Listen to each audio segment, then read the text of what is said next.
Hello everyone, welcome to crazy GK trick. Friends, Nobel पुरस्कार की series को आज हम आगे बढ़ाते हैं और आज फ्रेंड्स 2023 के आखिरी नोबेल पुरस्कार को अनाउंस किया गया, यानी कि the Nobel prize in economic sciences को अनाउंस किया गया है। इसको आज हम डिस्कस करेंगे। इससे पहले फ्रेंड्स हमने मेडिसिन के नोबेल पुरस्कार को डिस्कस किया था, जिसको इस साल कैटलिन कैरियोके और ड्यू वेस्टमैन को दिया गया है।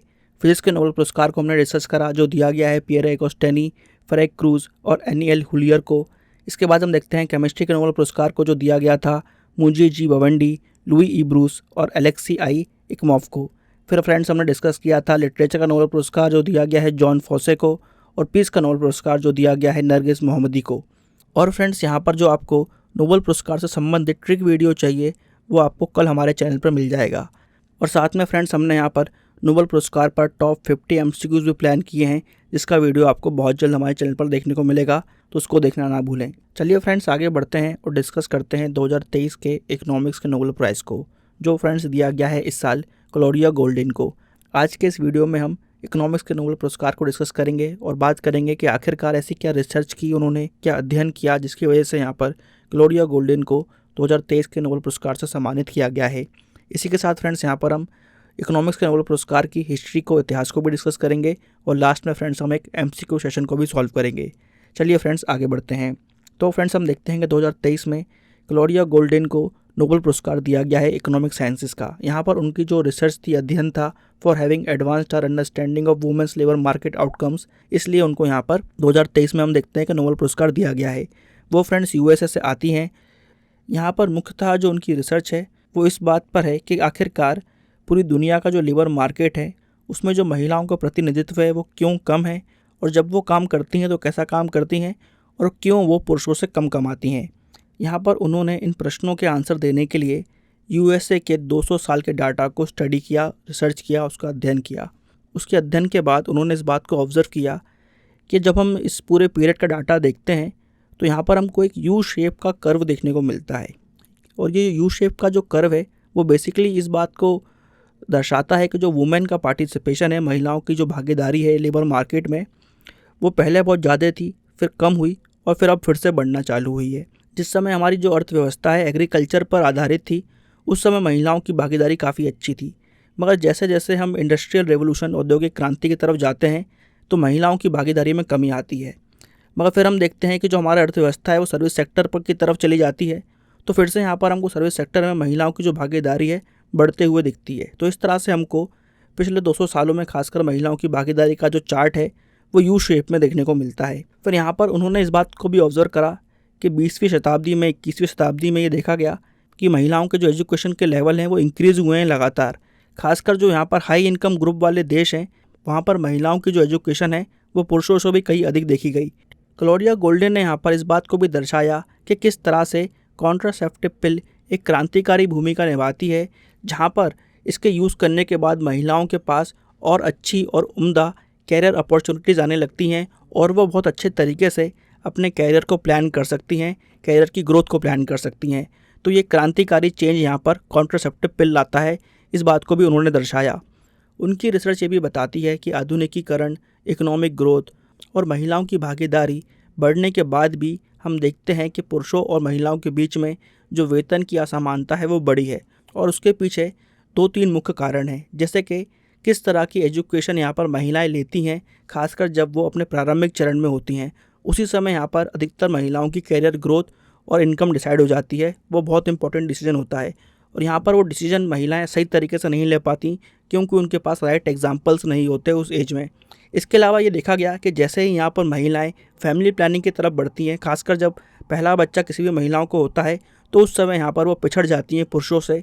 इसलिए यहाँ पर पुरुषों और महिलाओं के वेतन में हमको असमानता देखने को मिलती है। तो ये कुछ इंपॉर्टेंट रीजंस है जिसकी वजह से यहाँ पर इनकम डिस्पैरिटी देखने को मिलती है और इक्वल पे देखने को नहीं मिलता।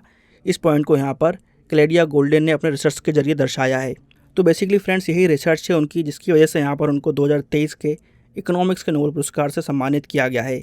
आइए फ्रेंड्स, अब हम इकोनॉमिक्स के नोबेल पुरस्कार के इतिहास को डिस्कस कर लेते हैं। 1901 से हम देखते हैं कि नोबेल प्राइजेस देने की शुरुआत की गई थी, मगर उस समय फ्रेंड्स जो नोबेल प्राइजेस हैं वो इकोनॉमिक साइंसेस में नहीं दिए जाते थे। 1968 में सेवरिक्स रिक्स बैंक, यानी कि स्वीडन की जो सेंट्रल बैंक है, उसने यहाँ पर अल्फ्रेड नोबेल की याद में Nobel prize in economic sciences को चालू किया था। और फ्रेंड्स इसको देना चालू किया गया 1969 से। और 1969 में सबसे पहली बार the Nobel prize in economic sciences को दिया गया था रैगनर, फ्रिंच और जैन टिनबर्जन को। तब से अब तक 55 बार यहाँ पर Nobel prize in economic sciences को दिया जा चुका है। 26 बार ऐसा हुआ है कि जब सिंगल व्यक्ति को ये प्राइज़ मिला है। 20 बार यहाँ पर इस प्राइज़ को 2 लोगों ने शेयर करा है। और 9 बार ऐसा हुआ है कि जब 3 लोगों ने इस प्राइज़ को शेयर किया है। तो इस हिसाब से हमको 93 इकोनॉमिक साइंसेज लॉरिएट्स देखने को मिलते हैं। इस पॉइंट को नोट करिएगा। अगर यहाँ पर हम बात करें कि सबसे यंगेस्ट व्यक्ति कौन है जिन्होंने यहाँ पर इस प्राइज़ को जीता है, तो फ्रेंड्स यहाँ पर एस्टर डुफ्लो को 46 वर्ष की आयु में इकोनॉमिक के नोबेल पुरस्कार से सम्मानित किया गया था। और वो यहाँ पर सबसे यंगेस्ट व्यक्ति हैं जिनको इकोनॉमिक साइंसेस का नोबेल प्राइज़ दिया गया था। फिर हम देखते हैं यहाँ पर लियोनिड हर्विज, जिनकी उम्र 90 साल थी। वो यहाँ पर सबसे ओल्डेस्ट व्यक्ति हैं जिनको 2007 में इकोनॉमी के नोबेल पुरस्कार से सम्मानित किया गया था। इन 55 सालों में सिर्फ 3 बार ऐसा हुआ है कि महिलाओं को इकोनॉमिक साइंस के नोबेल प्राइज़ से सम्मानित किया गया है। सबसे पहली महिला थी इनर अस्टॉम, जिनको 2009 में इकोनॉमी के नोबेल प्राइज़ से सम्मानित किया गया था। दूसरी महिला थी यहाँ पर एस्टर डुफ्लो, जिनको 2019 में नोबेल पुरस्कार से सम्मानित किया गया था। वो यहाँ पर दूसरी महिला और सबसे यंगेस्ट व्यक्ति थी जिनको इकोनॉमिक साइंसेस के नोबेल प्राइज़ से सम्मानित किया गया था। और तीसरी महिला फ्रेंड्स इसी साल की 2023 में हम देखते हैं क्लोडिया गोल्डन बनती हैं, जिनको इकोनॉमिक साइंसेस के नोबेल पुरस्कार से सम्मानित किया गया है। अभी तक फ्रेंड्स ऐसा मौका नहीं पड़ा है कि किसी एक व्यक्ति ने 2 बार इकोनॉमिक साइंसेस के नोबेल पुरस्कार को जीता हो। इस पॉइंट को भी नोट करिएगा। तो फ्रेंड्स यहाँ पर हमने इकोनॉमी के नोबेल पुरस्कार के इतिहास को डिस्कस कर लिया है। अब समय है MCQ सेशन सॉल्व करने का। तो चलिए देखते हैं आज के MCQ सेशन को। साल 2023 तक इकोनॉमिक्स के लिए अब तक कितने नोबेल पुरस्कार दिए जा चुके हैं? तो फ्रेंड्स जैसा कि हमने डिस्कस करा, अब तक 55 बार इकोनॉमिक्स के नोबेल प्राइज़ दिए जा चुके हैं। दूसरा क्वेश्चन है इकोनॉमिक्स नोबेल पुरस्कार पाने वाली सबसे युवा विजेता कौन है? तो फ्रेंड्स इसको भी हम डिस्कस कर चुके हैं। एस्टर डुफ्लो सबसे यंगेस्ट और दूसरी महिला हैं जिनको नोबेल इकोनॉमिक प्राइज़ से सम्मानित किया गया था 2019 में। नेक्स्ट क्वेश्चन है निम्नलिखित में से किस भारतीय को इकोनॉमिक्स के नोबेल पुरस्कार से सम्मानित किया गया था? 1998 में हम देखते हैं कि अमर्त्य सेन को इकोनॉमी के क्षेत्र में नोबेल पुरस्कार दिया गया था। तो यहाँ पर सही आंसर हो जाएगा B, Amartya Sen. Next question है इकोनॉमिक्स का नोबेल पुरस्कार किस संस्था द्वारा दिया जाता है? तो फ्रेंड्स यहाँ पर आपको याद रखना है कि इकोनॉमिक्स का नोबेल पुरस्कार royal Swedish academy of sciences द्वारा दिया जाता है।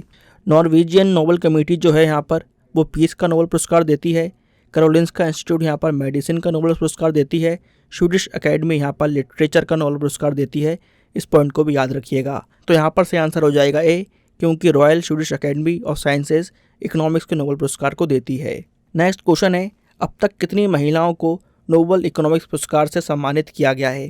फ्रेंड्स इस क्वेश्चन को हम डिस्कस कर चुके हैं, तो इस क्वेश्चन का आंसर आप मुझे कमेंट बॉक्स में देंगे। आइए देखते हैं आज का लास्ट क्वेश्चन। साल 2023 में किसे इकोनॉमिक्स के नोबेल पुरस्कार से सम्मानित किया गया है? फ्रेंड्स इसका आंसर भी आपको पता ही है, इसका आंसर आपको कमेंट बॉक्स में देना है। तो फ्रेंड्स आज हम देखते हैं कि इकोनॉमिक्स के साथ 2023 के जितने भी नोबेल पुरस्कार थे उनको अनाउंस कर दिया गया है। इनकी सेरेमनी हमको अब दिसंबर में देखने को मिलेगी। और फ्रेंड्स यहाँ पर जो आपको नोबेल पुरस्कार से संबंधित ट्रिक वीडियो चाहिए वो आपको कल हमारे चैनल पर मिल जाएगा।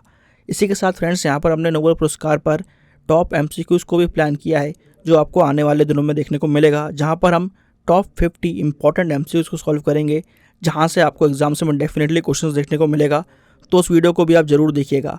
मुझे उम्मीद है कि यहाँ पर जो हमारी नोबेल पुरस्कार की सीरीज़ चल रही है इसको आपने काफ़ी पसंद और इन्जॉय किया होगा। ऐसे ही और वीडियोज़ देखने के लिए फ्रेंड्स इस वीडियो को लाइक करना और शेयर करना ना भूलें। अगर आपने हमारे चैनल को सब्सक्राइब नहीं किया है तो हमारे चैनल को सब्सक्राइब जरूर करें।